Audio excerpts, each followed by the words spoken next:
What's up, y'all? How y'all doing? Welcome to another installment of A Word in the Whip.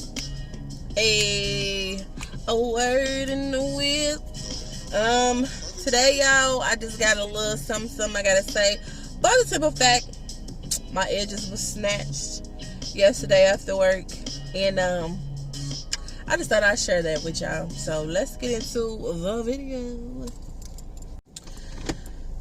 Okay, y'all. So here lately, I don't mind the dust in my car.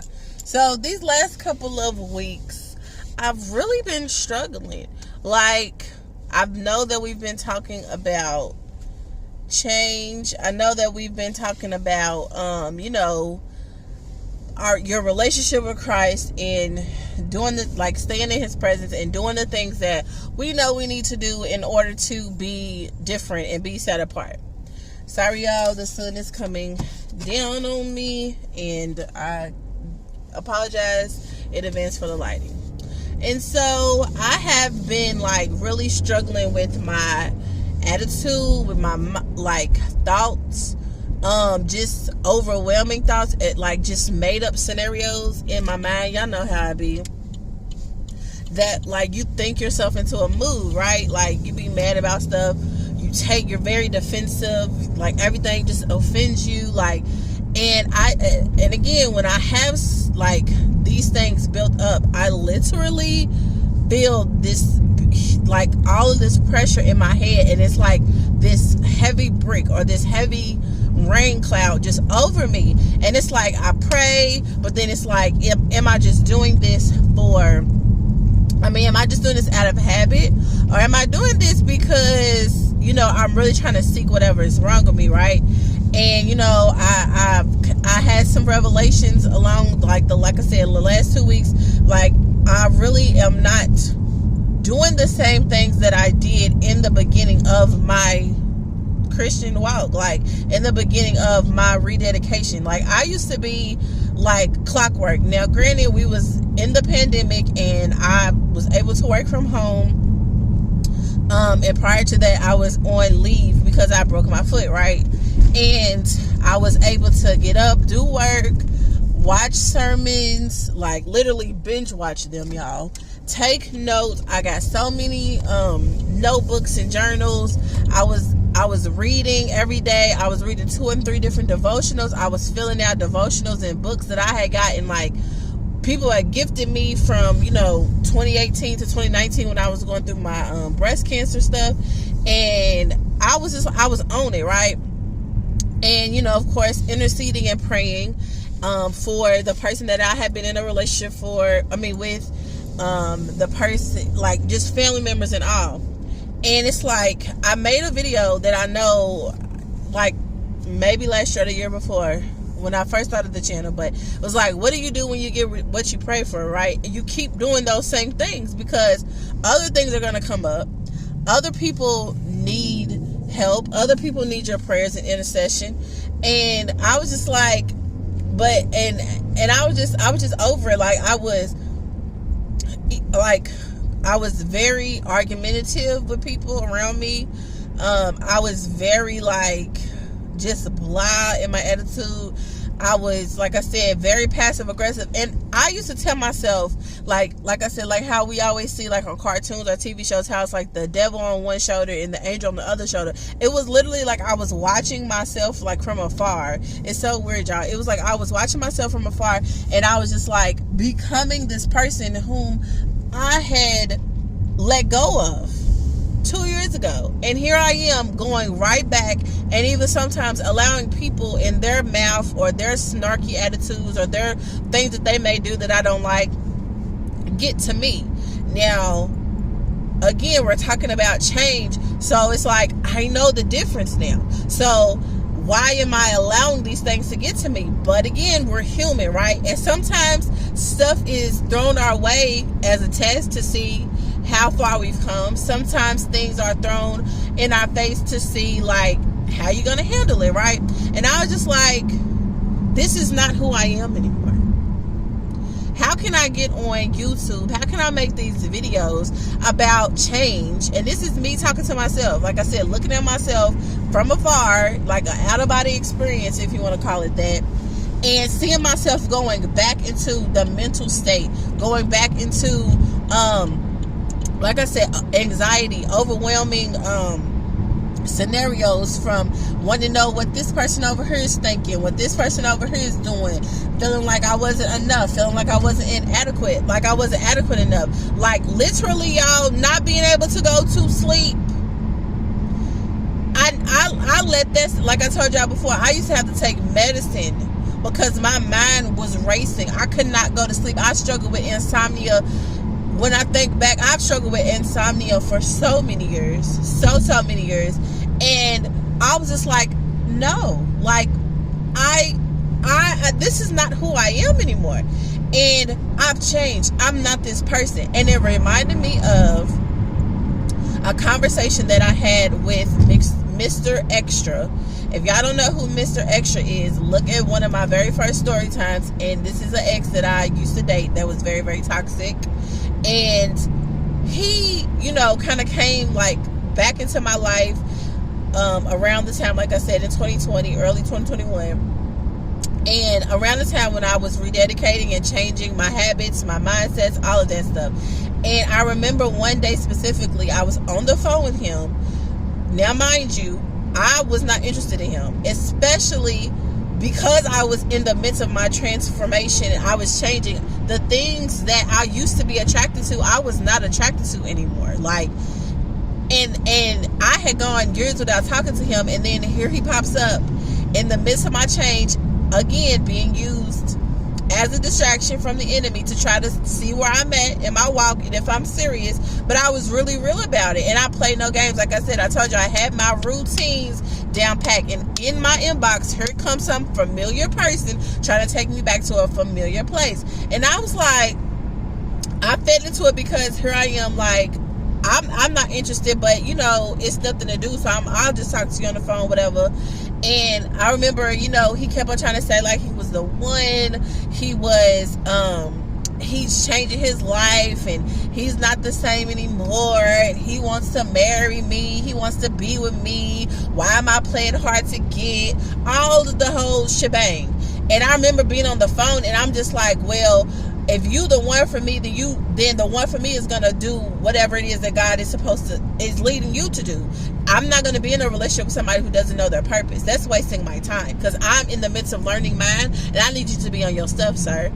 And I also don't play, because like I said, I'm not having sex. I'm not doing any of that until I have a ring on my finger and I know it's the one that God has for me.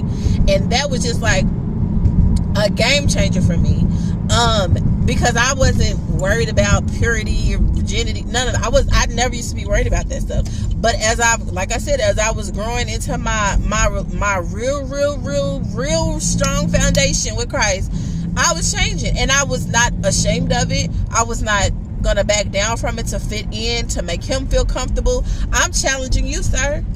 I'm showing you I'm not the same person anymore. But he was still, of course, the same in some areas. And I was like, I'm not with that. And like I said, he was like, why are you getting so smart? And why every time that I say something, you got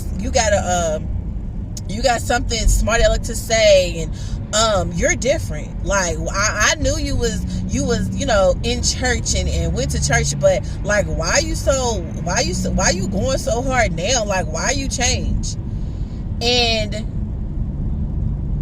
over the last couple of weeks, that has constantly been playing in my head. And I may have mentioned that story or that comment before, but it has really been playing over and over in my head. Like, why did I change? Like, why am I not the same? Why am I so different?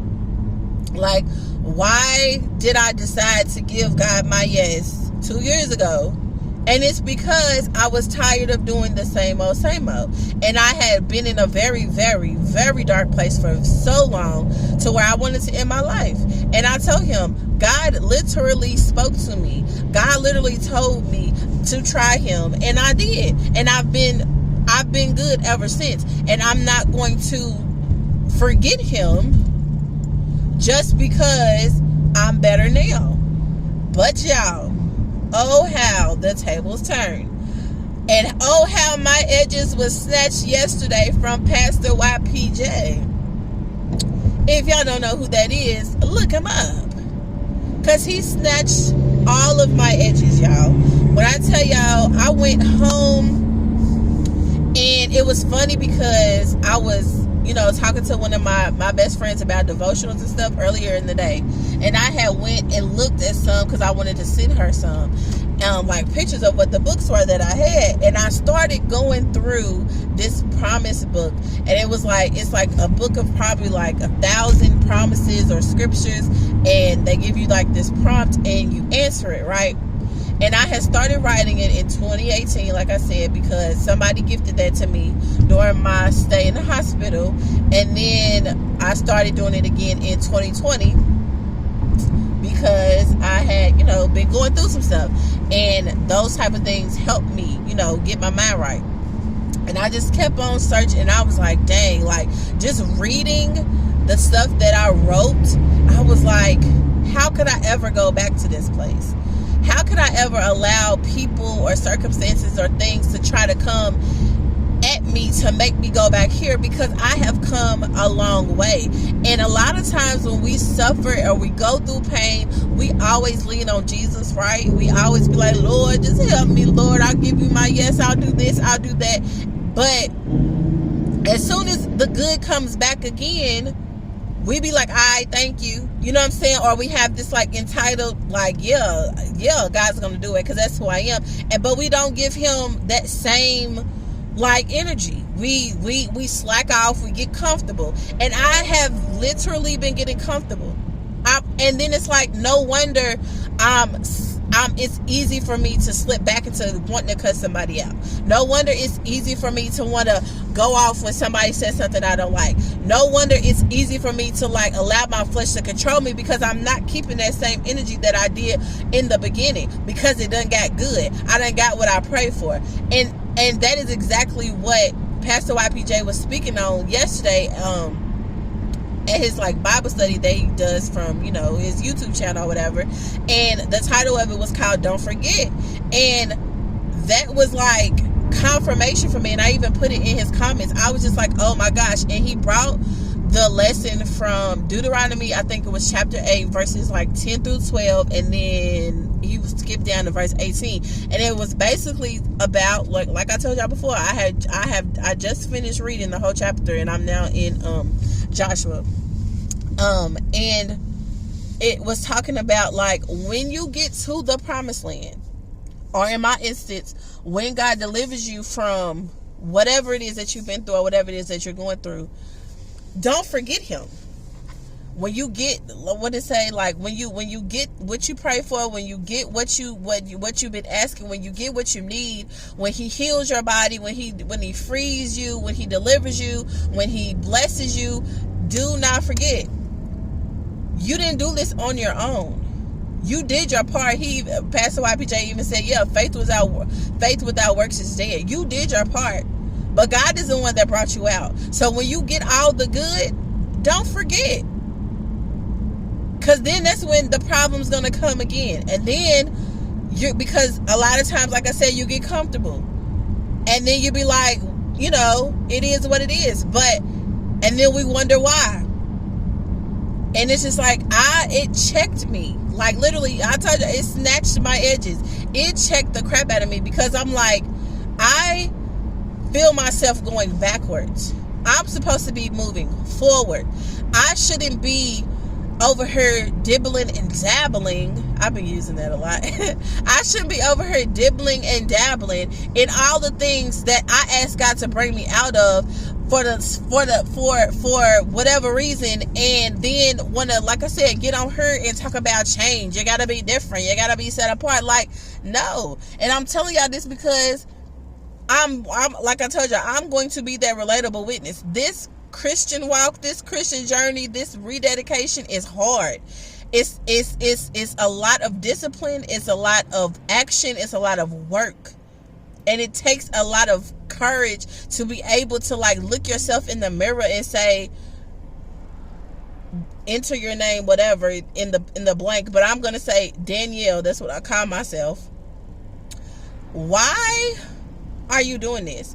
Like, remember the heaviness that you felt every single day. Remember the pain that you felt. Remember how you never got to go to sleep. Remember how you were just all over the place in your mind and you were pretending that everything was okay, and then you just one day it just all came crashing down and you wanted to leave this earth. Remember that you used to be giving your neighbors a show by arguing and hooping and hollering and yelling with your ex, and allowing a person who did not even create you to make you feel less than, or to invalidate you, or make you feel inadequate because of their own issues or their own insecurities, and because they're not able to really get over themselves, they project that onto you.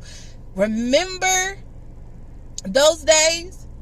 You came far away from that. You are not that person anymore. So do not forget where you came from. Do not forget what God brought you out of, and allow yourself, for whatever reason, to go backwards. And that's one thing that I really feel like is why it's kind of hard for people to stay on the journey, because it's so quick. You get, like I said, we lean on God when we need him, when we're suffering, when we're in pain, and all these other things. When you bring me out of this, we make him all of these promises, and then when he does, we let him down because we forget him. And it's just like every single thing that I have been reading has been literally still talking about change, talking about getting to the promise that God has for you. And if we waste our time on the stuff that we already know better, like we already know not to do, like when you know better, you do better. So why keep doing it? And I literally had to sit there and be like, this is what I've been doing the entire time. I done got too comfortable. I done forgot I read my devotionals and I might reference scripture when I know that I got to make a video on Wednesday, but that's about it. And it's just like, or when I feel like it, I'll read some chapters. But God has been dealing with me on keeping the same energy. And I probably made a video about that too, but honey, it needs to be said. I have to keep that same energy, and I cannot forget what God has done for me, for the simple fact I will fall every single time. Like I said, no wonder I've been getting bit with insomnia and attitude and quickly tempered and anger and all of that stuff when people say stuff that I don't like. It's because I'm not staying in it. It's because I done got comfortable in my own little regular schmegular routine every day, and now the stuff is good, or I think that it's good. I just leave it alone. No, I need God every single day. We need God every single day, throughout the day, multiple times a day. And we have to continue doing those things, putting those principles into action in our lives, because that's how we stay humble. That's how we stay grateful. That's how we stay thankful. That's how we are slow to anger. That's how we can turn away wrath with soft answers. That's how we continue to use godly wisdom. That's how we prosper. And I was like, when I tell y'all, I was cracking up when he spoke not only on the chapter and the verses that he was going to use yesterday, but the title. And I was like, if that ain't what I've been talking about and thinking about, and that's how I know God hears me, because everything just aligns. And when everything just aligns, that's how you know, like, that's confirmation, like that's God is speaking. And I wanted to get that off my chest, and I wanted to relay that to y'all, for y'all to remember, do not forget the stuff that God has brought you out of, and do not forget him in your day-to-day, or even when things start turning good or getting good or feeling good or seeming good, because we need him at all times. And he even mentioned, Pastor YPJ even mentioned, sometimes that's why God may allow suffering again, so you can be like, oh snap, Like, I need you. Like, we cannot live this life, this crazy, crazy life with all these crazy things that happen every single day on our own. Like, we need that supernatural power that only God can give you through Jesus Christ. Like, it is so important. And I know without a shadow of a doubt that by me realizing that and going back into my practices and my disciplines and the things that I know helped me in years past, how much more God is going to speak, and how much more he's going to reveal, and how much more joy and peace I'm going to feel, because that's the only way I'm going to feel it, and that's the only way you will feel it. So I just wanted to hop on here and remind y'all, don't forget, stick with God. He is the way, he's the truth, he's the light. Peace.